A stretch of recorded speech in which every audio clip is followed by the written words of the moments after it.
జరుగుతున్న పరిస్థితి గురించి మనతో మాట్లాడడానికి చోడవరం నియోజకవర్గం వైసీపీ నాయకులు ఉన్నారు. వారి మాటలను తెలుసుకునే ప్రయత్నం చేద్దాం. నమస్తే సార్. రైతు నా పేరు రాంబాబు, జిల్లా రైతు విభాగం జిల్లా అధ్యక్షుడిని. ఏం సార్ ఈ కూటమి ప్రభుత్వ పరిపాలన ఉంది, ఎన్నికలు ఇచ్చినటువంటి హామీలు అమలు చేశారా? రైతు విభాగం అధ్యక్షుడు మీరు ఏం చెప్తారు? కూటమి ప్రభుత్వం వచ్చేటప్పుడు ఓట్లు వేయించుకునేటప్పుడు చాలా తీపి కబుర్లు చెప్పారు. ఎందుకంటే తీపి కబుర్లు అంటే చెరువు ముక్క ఎంత రుచిగా ఉంటుందో అంత రుచిగా కబుర్లు చెప్పారు. వచ్చిన వెంటనే 2 ఏళ్ల కాల పరిమితి అయ్యి దాటింది. ఈవేళ కూటమి ప్రభుత్వం ఏంటంటే పెద్ద ఆయన ఏంటంటే సంపద సృష్టిస్తానని చెప్పాడు. వాళ్ళ అబ్బాయికి సంపద సృష్టిస్తున్నాడు తప్ప రైతుల గురించి పట్టించుకునే దాఖలాలు లేవు.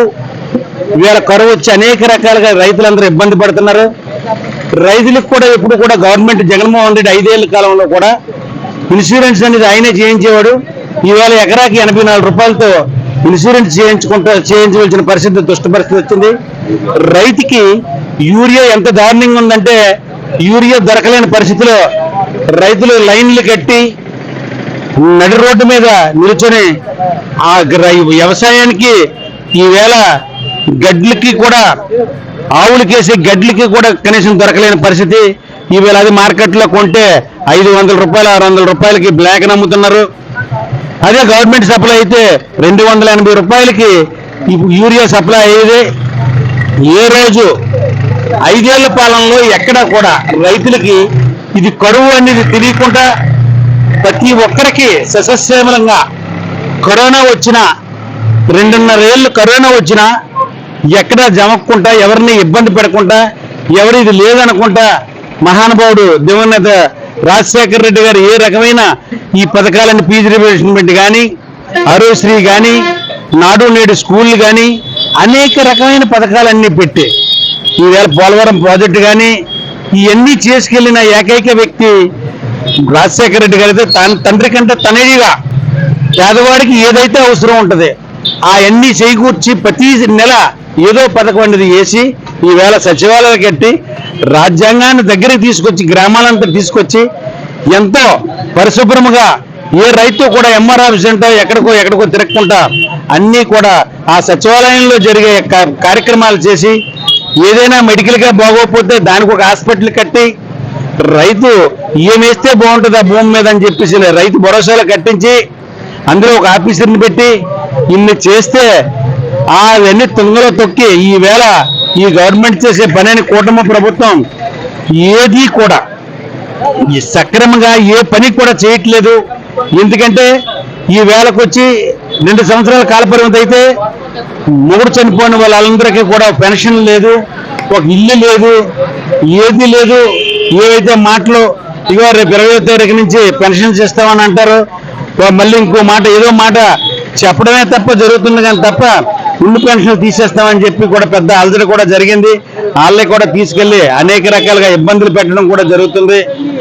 ఇన్ని జరిగినా సరే మీ ప్రభుత్వానికి కనీసం ఇది కూడా అవ్వలేదని చెప్పి ఎంతో అర్థం చేసుకోవాలి.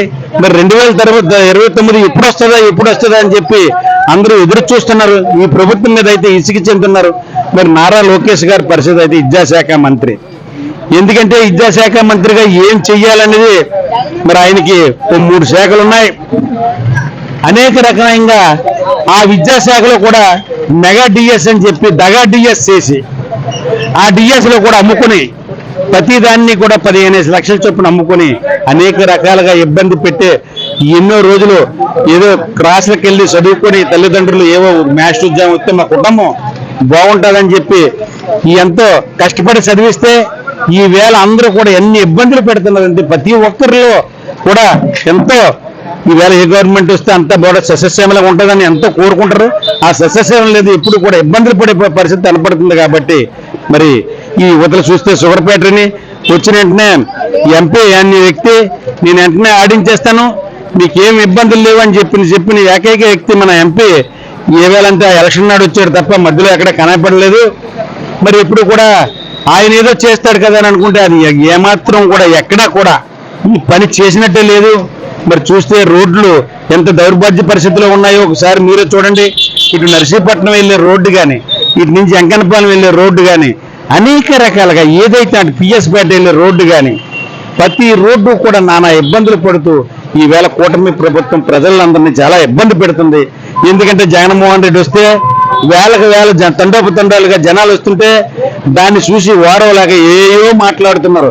మొన్న ఎయిర్పోర్ట్ కూడా జగన్మోహన్ రెడ్డి వీళ్ళు 15,000 ఎకరాలు ఉండాలంటే ఆయన 2,300 ఎకరాలకి కిట్టించి ఎక్కడ ఏ ఇబ్బంది లేకుండా ఎయిర్పోర్ట్ తయారు చేసి దానికి అన్ని పర్మిషన్ తీసుకొచ్చి అది 26 కల్లా కంప్లీట్ అయిపోవాలని అనుకుంటే లేట్ అయింది.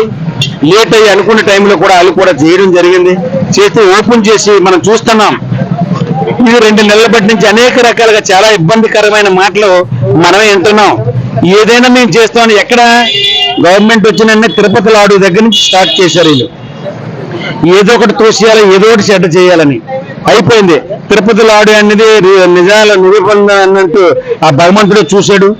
ఎవరు తప్పు చేస్తే పనిష్మెంట్ అనుభవించాలని అంటే ఆ పనిష్మెంట్ కూడా అనుభవిస్తున్నారు. కాబట్టి మరి చూశారు మీరు అన్ని రకాలుగా ఈ కూటమి పూర్తి గవర్నమెంట్ మాత్రం ఫెయిల్యూర్ అయిందని చెప్పి ఈ సభాముఖంగా తెలపరుస్తున్నారు.